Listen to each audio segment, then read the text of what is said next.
Hola a todos, bienvenidos a Calamares en su tinta. Este espacio, como ustedes ya saben, para que hablemos un poco de historia, de historias, de libros, de personajes raros y curiosos y otras hierbas del camino. En fin, salió hace muy poco la primera y esperadísima encíclica del Papa León XIV. Se había anunciado que iba a ser una reflexión sobre el tema de nuestro tiempo, o uno de ellos, uno de los más importantes y acuciosos, la tal inteligencia artificial y la influencia que está teniendo, por supuesto, en la vida de todos nosotros, para las actividades más insignificantes y ya cada vez más para las más importantes. Lo más curioso es que parecería como si ahora estas encíclicas fueran a ser un episodio performativo. Y añado que odio con todo mi ser ese adjetivo, ese anglicismo.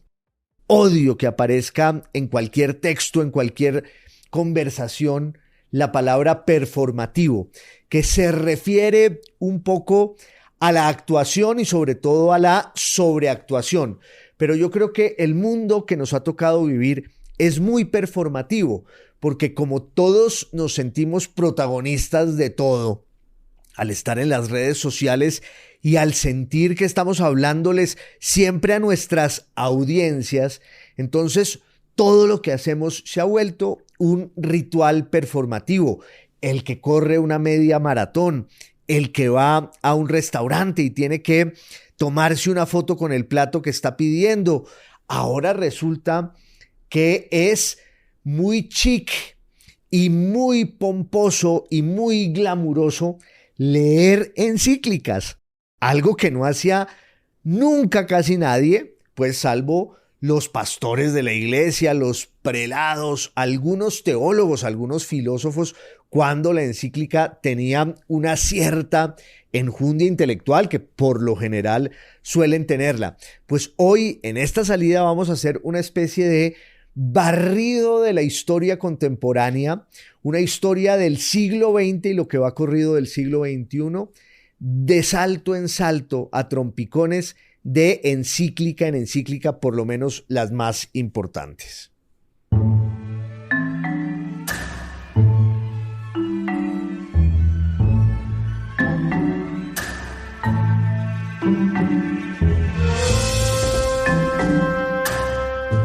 Las encíclicas son documentos, cartas pastorales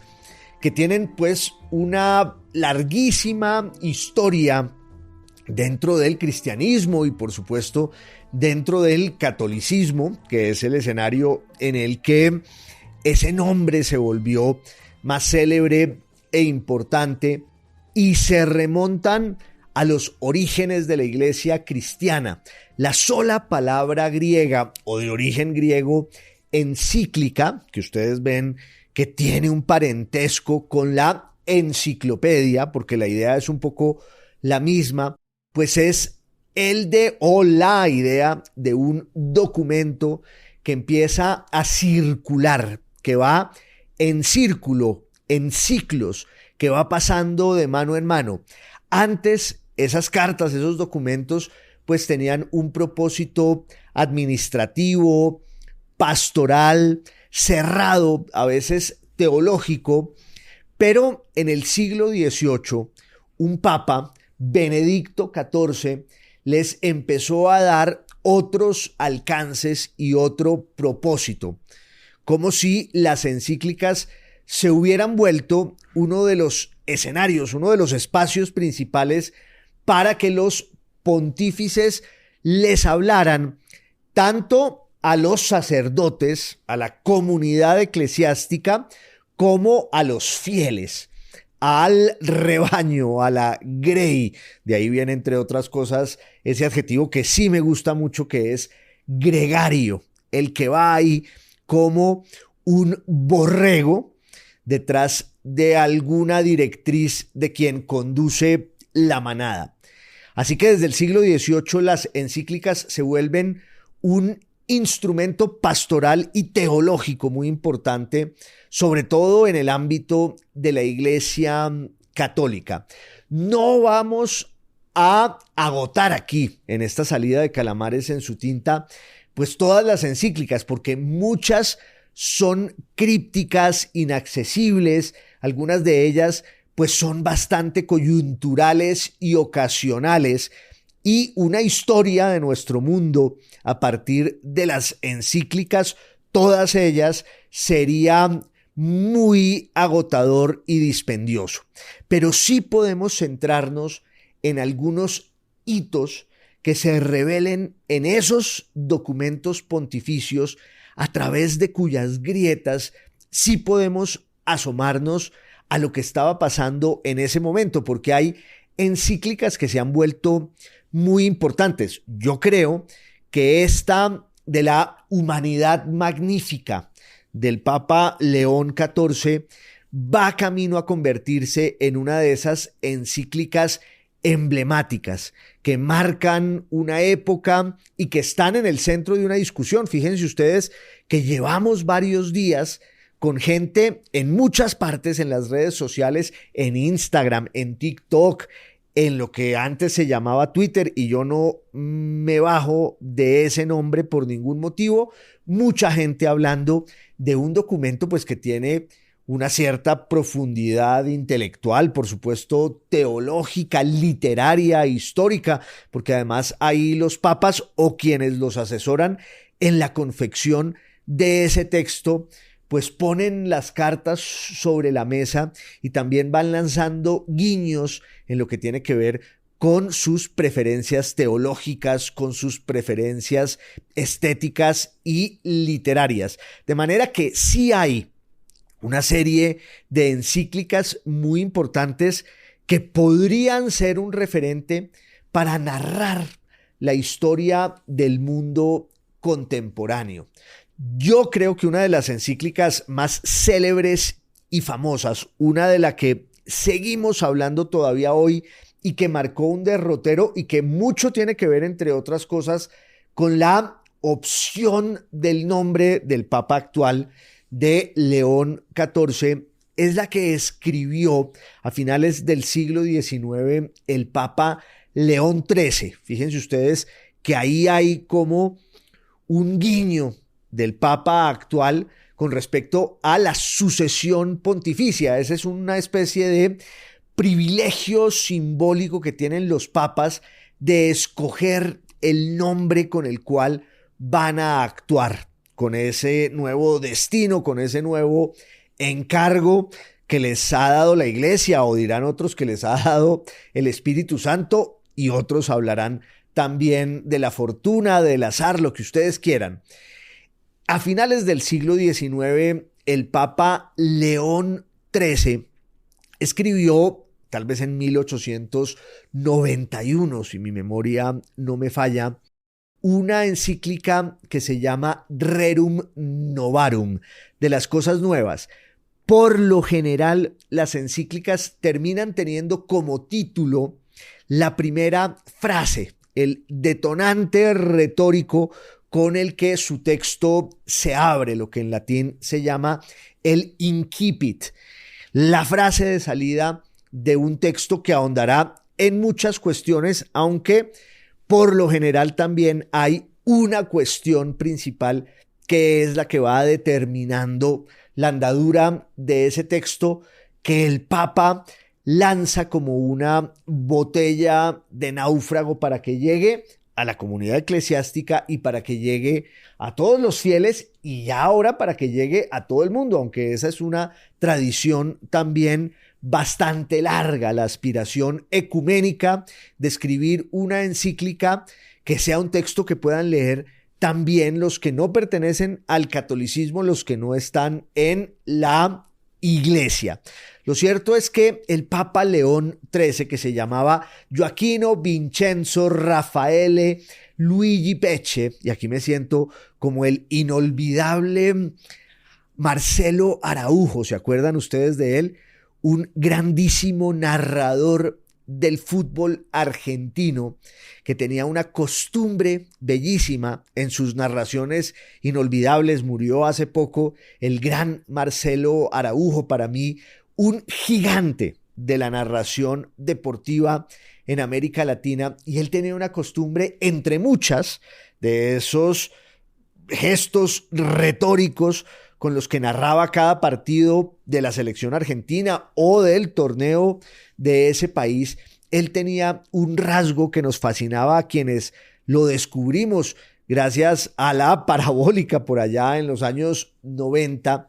y es que siempre decía el nombre completo, entero, de los futbolistas. Les ponía además unos apodos maravillosos, y también tenía una forma de narrar encantadora, porque es como si fuera tejiendo un diálogo desde la cabina con los jugadores allí en la cancha, y por supuesto con la hinchada y con el público, con la audiencia que estaba pendiente de su narración en la casa o en el asado o en el bus, donde fuera. De manera que el Papa León XIII, digámoslo como si fuéramos aquí Marcelo Araujo, se llamaba Gioacchino Vincenzo Raffaele Luigi Pecce. Era un teólogo y un sacerdote muy importante de la nobleza italiana. Pertenece como a esa tradición de prelados, de curas, de teólogos que vienen de la nobleza, que sentía, entre otras cosas, que uno de sus deberes históricos y morales era nutrir también el clero, que era una forma de nobleza en un contexto muy particular. León XIII fue elegido papa justo después de Pío IX, un papa que duró muchísimo tiempo. Estuvo desde 1846 o 48, no, desde 1846, si no estoy mal, y que pues va a morir en 1878, pero el papado de Pío IX es uno de los más importantes de la historia por todo lo que le tocó vivir en esa Europa y en esa Italia convulsas de la segunda mitad del siglo XIX. Acuérdense de que la segunda mitad del siglo XIX en Europa empieza nada menos y nada más que con las grandes revoluciones de 1848. Y el Papa Pío IX al principio tuvo un cierto coqueteo con esas revoluciones, luego se pasó al sector pues más retardatario y conservador, y le toca además la cuestión romana, que ya veremos qué es.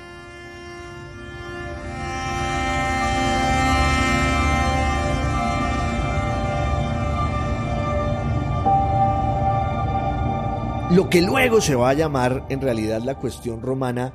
no es sino la disputa que se da entre el papado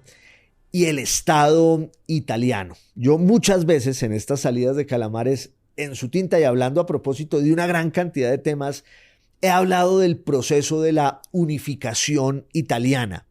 que es un hecho que ocurre en el siglo XIX, que se va consolidando a partir de la década de los 30 del siglo XIX, pero que es el resultado claro de esa gran tendencia nacionalista que alimenta el romanticismo y que es uno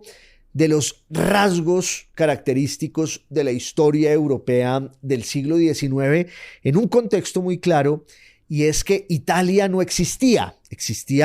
como concepto, existía como ideal, pero Italia había sido siempre una colcha de retazos, entre otras cosas, porque estaba allí la institución del papado, que tenía su residencia en Roma y que era dueña de casi todo el centro del país, y al papado no le interesó nunca que Italia se constituyera como un Estado nacional. Esa es otra historia, pero al final, pues ese proceso deriva en una serie de guerras de los partidarios de la unificación italiana con las monarquías que están ocupando el territorio nacional. En el sur la monarquía borbónica, en el norte los Habsburgo, pero también una cantidad de señoríos de herencia feudal que siguen ahí funcionando. Y finalmente, desde la constitución del Reino de Italia en 1862 hasta 1870,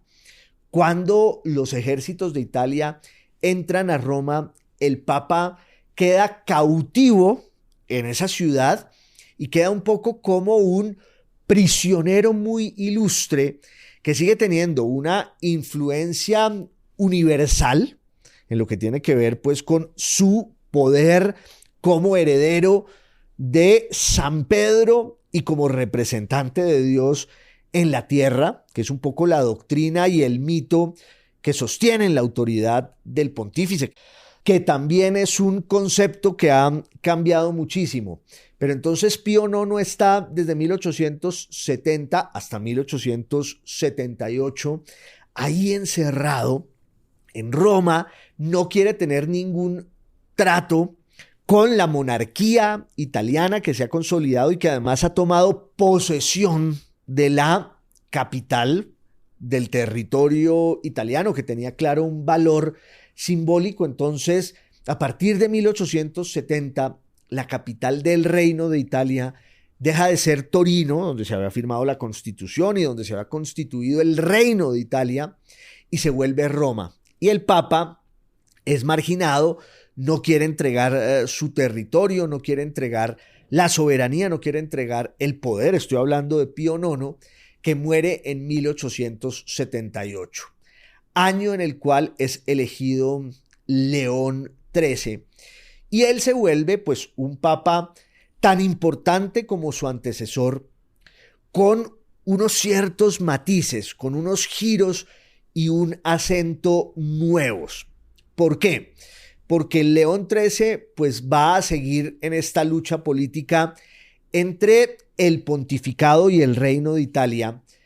pero a él le toca además hacerles frente a unas nuevas cuestiones que venían de antes, pero que se han recrudecido en ese momento. La segunda mitad del siglo XIX, estamos hablando ya en el apogeo del industrialismo, en el apogeo del colonialismo, el triunfo de la coalición inglesa y francesa contra Rusia en la guerra de Crimea en 1854-56, y también el enfrentamiento del imperio ruso con el imperio turco. Y además, sobre todo a raíz de las revoluciones de 1848 y 49, el surgimiento de eso que se va a llamar la cuestión social, que mucho tiene que ver, entre otras cosas, con la formulación teórica y filosófica, entre otras doctrinas, del marxismo. A Marx y a su socio intelectual y benefactor Federico Engels, pues les tocó asistir al auge exponencial del industrialismo, del capitalismo industrial. Eso es lo que ellos terminan criticando en su epicentro, que es Inglaterra, que por supuesto es Alemania, que es la propia Francia de la llegada al poder desde 1848 de Napoleón III, el sobrino de Napoleón Bonaparte, que a la vuelta de unos años se proclamará emperador. Pero obviamente hay una serie de luchas y tensiones que están en la calle y que tienen por protagonistas a los proletarios, a los obreros, porque también una de las consecuencias de la industrialización de Europa, cuyos excesos, repito, es lo que van a describir y a criticar de manera muy aguda Marx y Engels, aunque realmente, si uno quiere una crítica mucho más contundente, es la que está en las grandes novelas de aquel tiempo y en particular en las del mayor maestro de la novela en la segunda mitad del siglo XIX, que es el señor Charles Dickens en Inglaterra, que se erige en un crítico implacable de las condiciones infames en las que viven los trabajadores bajo el signo de la revolución industrial. todos tiznados por el hollín de las fábricas y viviendo una vida miserable en los arrabales de unas ciudades que están todo el tiempo respirando pues con ese pulmón de la industrialización y en las que los ricos, los capitalistas y los industriales se van haciendo cada vez más ricos, pero los pobres viven en una condición infrahumana, que es también lo que describirá en Los Miserables nada menos y nada más que el señor Víctor Hugo, que les da ese apelativo, los miserables, los proletarios, los trabajadores, y entonces hay una tensión cada vez mayor en las calles, en las barricadas, entre la clase trabajadora y los dueños del capital. Y la iglesia, pues, se plantea la necesidad, obvio, de dialogar con el mundo, de dialogar con su tiempo, que es un diálogo histórico. Desde los orígenes mismos de la iglesia, pues la iglesia no se sustrae a las cosas del mundo, pero en ese momento ese diálogo se vuelve más urgente y mucho más complejo, y entonces León XIII va a afrontar esa cuestión, la cuestión social, en esta encíclica que se llama Rerum Novarum. Él ya había hablado del liberalismo, había hablado del descreimiento, había hablado de la masonería, en otras encíclicas importantes hizo muchas, pero quizás la más célebre es esta que se llama Rerum Novarum, en la que él establece, León XIII, lo que se va a llamar la doctrina social de la iglesia. La idea esta de que hay que morigerar y hay que cuestionar y hay que criticar los excesos del capitalismo, en el que pues la propiedad privada parecería ser un fin en sí misma, y el Papa cuestiona esa idea excesiva del capitalismo, pero cuestiona también como la idea violenta y revolucionaria de la reivindicación de los derechos de la clase trabajadora. Sin embargo, pues la iglesia, que es una institución conservadora y no podía actuar de otra manera, mucho menos en ese momento, la iglesia también reconoce la validez de la mayoría de los reclamos de los trabajadores y los proletarios, de suerte que Rerum Novarum se vuelve un referente y se vuelve un punto de partida para que la iglesia empiece a abordar cuestiones políticas y sociales en un mundo que estaba transformándose a pasos agigantados.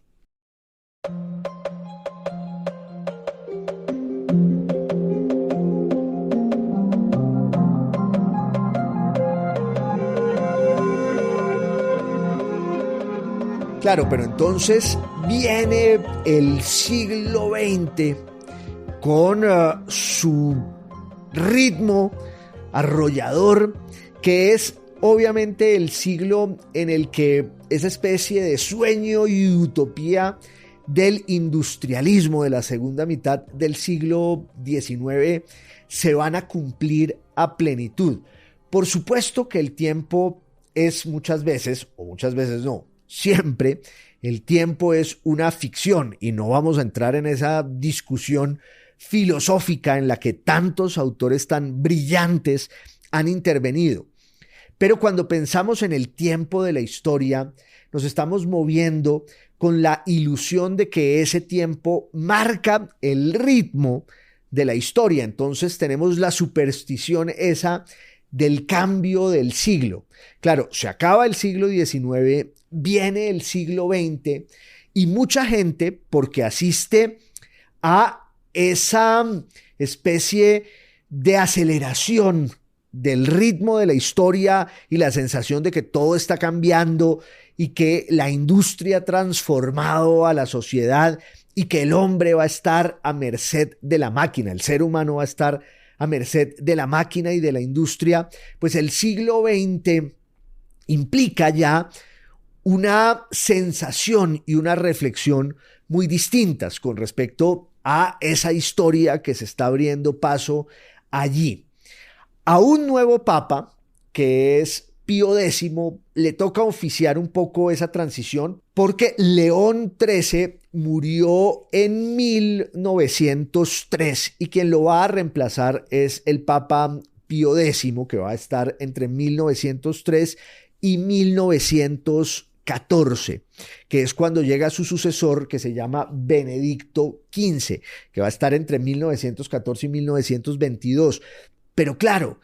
no es el tema cronológico de hacer una sucesión de años y en qué momento llega cuál papa, sino que si ustedes piensan en esa historia que va de Pío X, que reemplaza a León XIII,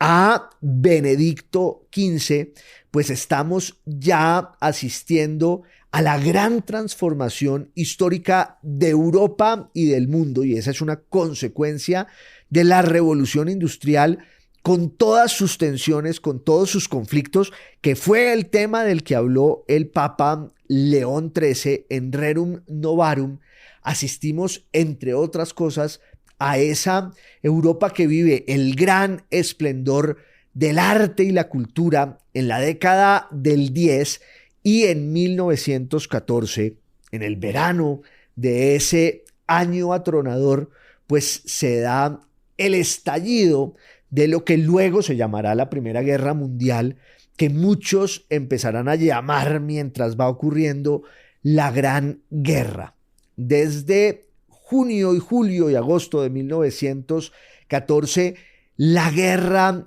abre otra vez esa puerta de Jano y es una guerra en la que ya se expresan de manera muy clara los grandes progresos, y esa es una paradoja, de la revolución industrial de la segunda mitad del siglo XIX. Digamos que en el siglo XIX existió ese mito del progreso en letras mayúsculas que se expresaba sobre todo en los avances de la ciencia y de la técnica. Y cuando empieza la Gran Guerra, en 1914, como que todo ese relato del gran progreso científico y sobre todo material y tecnológico de la revolución industrial desemboca en la guerra,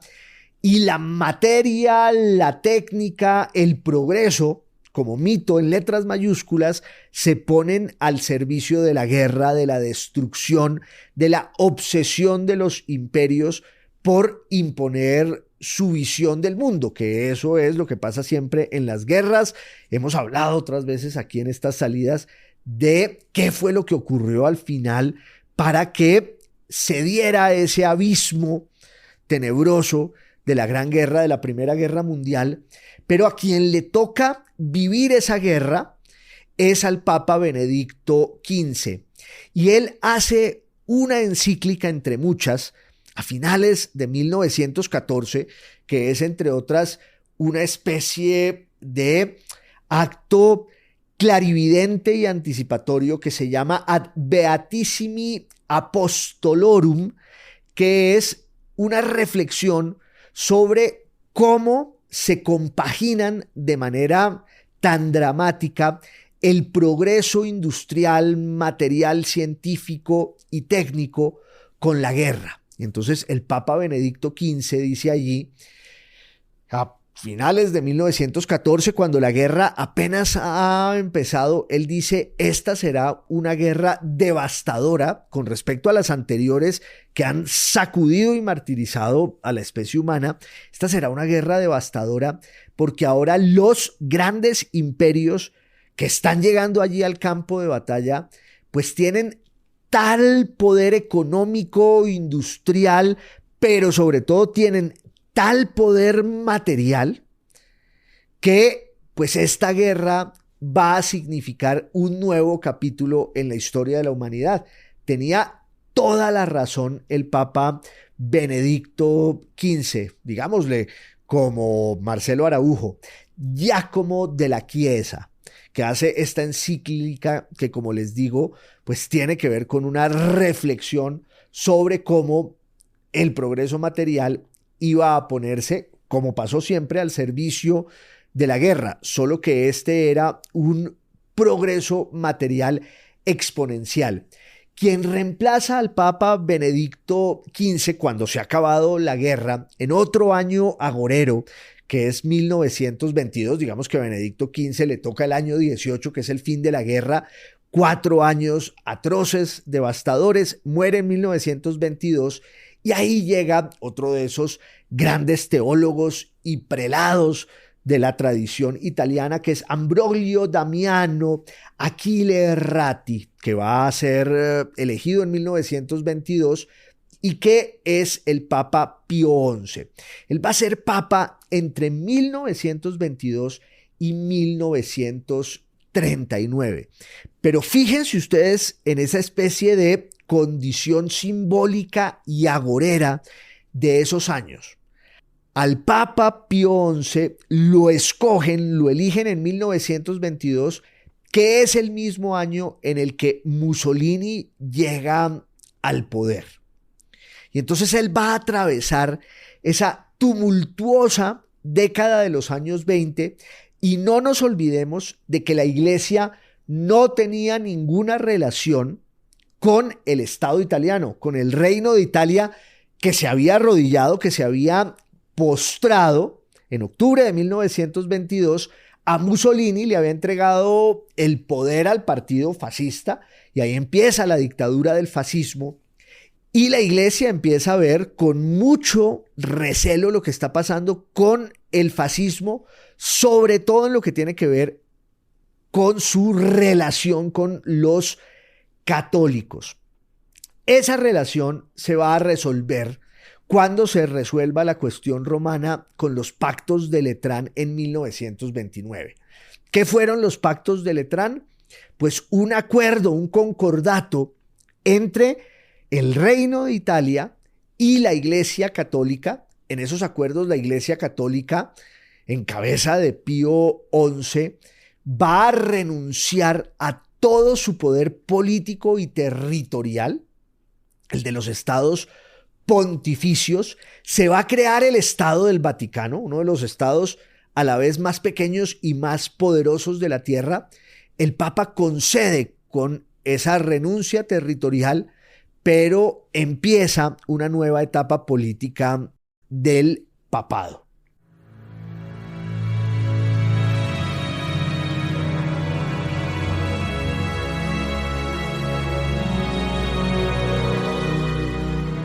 Y entonces, pues se da el acuerdo que les digo entre la Iglesia romana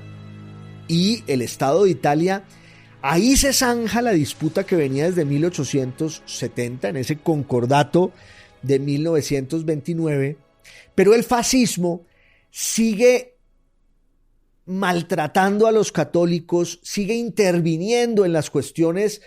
políticas educativas doctrinarias del catolicismo. Fue una relación siempre muy dura. Y entonces, en el año 31, el Papa Pío XI escribe una encíclica que tiene una particularidad, y es que no lleva el título del texto en latín, de la primera frase en latín, sino directamente la escribe en italiano. Es una encíclica que se llama Non abbiamo bisogno, no tenemos necesidad, y es una reflexión del Papa sobre la relación entre el fascismo, la acción católica. Fíjense ustedes que el Papa Pío XI pues estaba maniatado porque tenía que resolver una cantidad de cuestiones políticas, pero a él le toca hacerle frente al totalitarismo soviético, que era una dictadura tan atroz como luego lo serían el fascismo y el nazismo, y el Papa se enfrenta a esas formas del autoritarismo, del totalitarismo. También se enfrenta con un movimiento fascistoide precursor, entre otras cosas, del fascismo en Francia, que se llama la Acción Francesa, liderada por un gran escritor y agitador que se llamaba Charles Maurras. Y entonces el Papa Pío XI pone en su sitio, pone en cintura a la Acción Francesa, ese grupo de choque que había en Francia, pone en cintura también a los fascistas, con los cuales termina negociando en Italia, pues para mantener el poder político, y pone en cintura, en su momento lo hará, a los nazis y también a los bolcheviques. Con respecto a los nazis, en el año 37, el Papa escribe una encíclica que lleva el título de su primera frase en alemán, porque además también se publica en alemán. Fíjense ustedes, cuando eran cuestiones doctrinarias grandes, pues el texto se hace en latín. Esta encíclica de la Humanidad Magnífica de León XIV todavía no ha salido el texto latino, que era algo que los latinistas del mundo siempre esperaban con mucha ilusión para metérsele al texto en la lengua en la que se supone que se redactaban las encíclicas. En el año 37, el Papa hizo una encíclica en alemán que se llama Mit brennender Sorge, que quiere decir con apremiante preocupación o con una preocupación que me está quemando. Y es la reflexión del Papa sobre los católicos y sobre el clero católico en 1937 en la Alemania nazi. También ahí terminan haciendo un acuerdo al final la Iglesia y el régimen de Hitler, pero Hitler había llegado al poder, como se sabe, en enero de 1933. Hicimos hace poco una salida sobre un libro extraordinario que habla de la disolución de la República de Weimar. Y empieza muy rápido la dictadura nazi, la atroz dictadura nazi. Y al Papa Pío XI le toca hacerle frente a esa dictadura, a la tentación totalitaria del pueblo alemán que se desborda, por supuesto a la tentación totalitaria del propio pueblo italiano y la dictadura fascista, y claro, la amenaza totalitaria del comunismo, que entre otras cosas también en 1937 el Papa Pío XI hace una encíclica que se llama Divini Redemptoris, que es volver sobre Rerum Novarum, sobre la cuestión social, sobre la cuestión de los trabajadores, pero darle un portazo categórico a la doctrina marxista-leninista y a toda la mitología del marxismo revolucionario, que por supuesto pues era uno de los grandes enemigos de la Iglesia, del catolicismo, de manera que este pontificado de Pío XI entre 1922 y 1939 tiene una condición histórica que sí se puede leer a través de las encíclicas, por lo que ya digo, está pasando de todo en Europa, es realmente la víspera de la Segunda Guerra Mundial. De hecho, el Papa muere en 1939, que es el año en el que empieza la Segunda Guerra Mundial. No sé si dije la Primera Guerra Mundial, pero es la Segunda Guerra Mundial.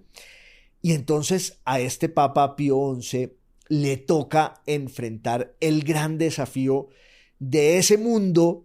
que está germinando allí de los escombros de la Europa que asistió a la Primera Guerra Mundial, a la Gran Guerra. Entre otras cosas, muchos autores hablan de una sola guerra, la Guerra de los 30 años, entre la Primera Guerra Mundial y la Segunda Guerra Mundial. Y claro, hay una gran polémica histórica sobre las concesiones que el Papa y el Papado les hicieron a los fascistas y a los nazis en 1929, en 1931, 1933 y 34, 1937, pero también el Papa tuvo unas salidas muy decorosas y muy desdeñosas cuando tenía que vérselas con quienes encarnaban estos modelos dictatoriales y totalitarios. Por ejemplo, cuando Hitler estuvo en Roma, el Papa se fue a su retiro de Castel Gandolfo para no tener que darle la mano a quien él consideraba que era un dictadorzuelo despreciable, pero que además estaba maltratando a los católicos de Alemania. Lo propio pues pasa con Mussolini hasta que el Papa muere en 1939 y ya vendrá otra historia continuada por quien había sido uno de sus grandes intérpretes diplomáticos, el cardenal Eugenio Pacelli. querido Marcelo Araujo.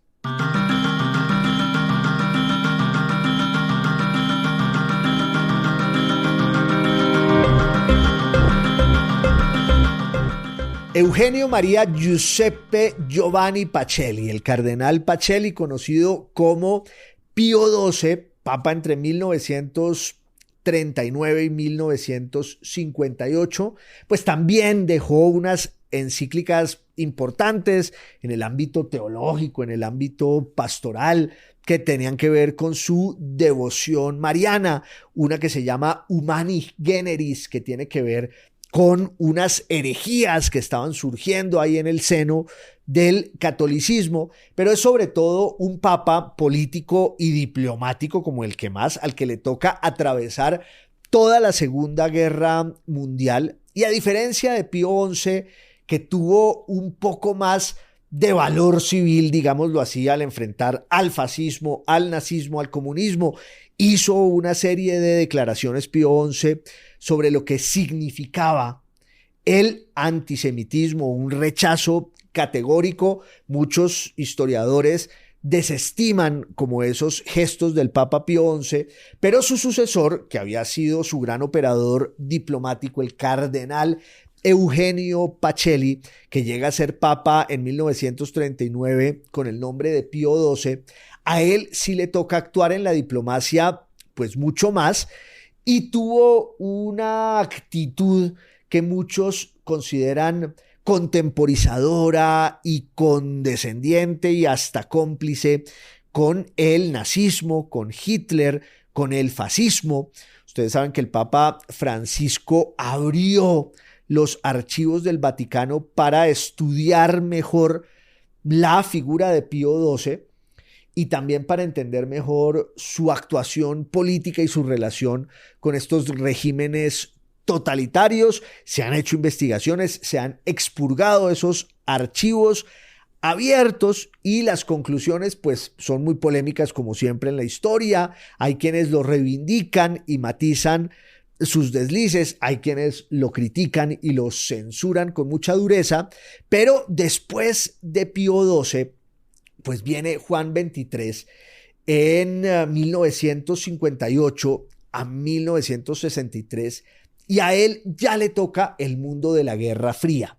y le toca un poco ese pulso que se va dando en el orden mundial después de la Segunda Guerra Mundial, y ya cuando el mundo está partido como en dos mitades irreconciliables, y él hace dos encíclicas que vale la pena reseñar, una que se llama Mater et Magistra y otra que se llama, en 1961, y otra que se llama Pacem in Terris, Madre y Maestra en 1961 y Paz en la Tierra en 1963, justo después de que había pasado la crisis de los misiles. Se había erigido en Berlín ya de manera clarísima y categórica el llamado Muro de Berlín, que va a caer en 1989, de manera que a Juan XXIII le toca por un lado un intento muy claro de poner al día a la iglesia con respecto a ese mundo que ahí sí que estaba cambiando de manera pues radical en la década de los 50 y en la década de los 60. Y estamos, ya digo, en términos políticos en el contexto de la Guerra Fría, pero es un papa que, entre otras cosas, se lanza al proyecto ecuménico de abrir, de convocar un nuevo concilio, que será el Concilio Vaticano II, y entonces tiene una visión pues muy amplia con respecto al nuevo lugar de la Iglesia frente al tercer mundo, frente a la cuestión social, que sigue ahí gravitando, y Mater et Magistra pues tiene que ver con eso. Y luego, como ustedes saben, de Juan XXIII pues viene Paulo VI, Giovanni Battista Enrico Antonio María Montini, que es papa del 63 al 78, que se mete en cuestiones que tienen que ver con el control de natalidad en una encíclica que se llama Humane Vitae, y también la cuestión social con esa encíclica que se llama Progressio Populorum, el progreso de los pueblos. Como ustedes ven, las encíclicas reflejan lo que está pasando en la historia, lo que está pasando en el momento, y tienen un arraigo histórico, literario, teológico, intelectual, político. Pero quiero hablar de las últimas grandes encíclicas que se han escrito, a mi juicio, que son la de 1993 que hizo el Papa Juan Pablo II, que se llama El esplendor de la verdad, cuando ha caído ya el comunismo en la Europa del Este, y Juan Pablo II pues fue uno de los grandes enemigos de esos regímenes represivos, totalitarios, dictatoriales. Y entonces El esplendor de la verdad era como un manifiesto desde la Iglesia Católica de un papa polaco sobre lo que significaba la doctrina católica frente a esa especie de distopía del horror que fueron las dictaduras comunistas en la Europa del Este. Y en el 98 escribe una encíclica que a mí me encanta, que la hace a cuatro manos, yo creo que con Joseph Ratzinger, que se llama Fe y Razón. Una reflexión bellísima y muy elevada sobre el diálogo eterno e histórico entre la fe y la razón. Después, el propio Papa Ratzinger, Benedicto XVI, hizo una encíclica muy bella que se llama Dios es amor. Y el Papa Francisco, esta es del 2005, el Papa Francisco hizo una en el año 2015 que ya tiene que ver con esta cuestión pues ecológica y del calentamiento global y del mundo en el que estamos como una realidad tan frágil desde el punto de vista biológico y desde el punto de vista ecológico, que se llama Laudato Si, inspirada esa encíclica en San Francisco de Asís, pero con una cita de la Eneida de Virgilio que me encanta, y ya tendremos tiempo luego para hablar de esta magnífica humanidad de León XIV, pero yo quería que hiciéramos a trompicones un barrido por algunas encíclicas importantes y célebres, ya que ahora está tan de moda que la gente, gracias a las redes sociales, gracias a Instagram, lea de verdad las encíclicas o esté en la pose de que las está leyendo. Al final, pues es mejor eso que cualquier otra cosa. Como dice un amigo, mejor encíclicas que encuestas. Hasta la próxima. Un abrazo en esto que es Calamares en su tinta, radio, podcast y video podcast.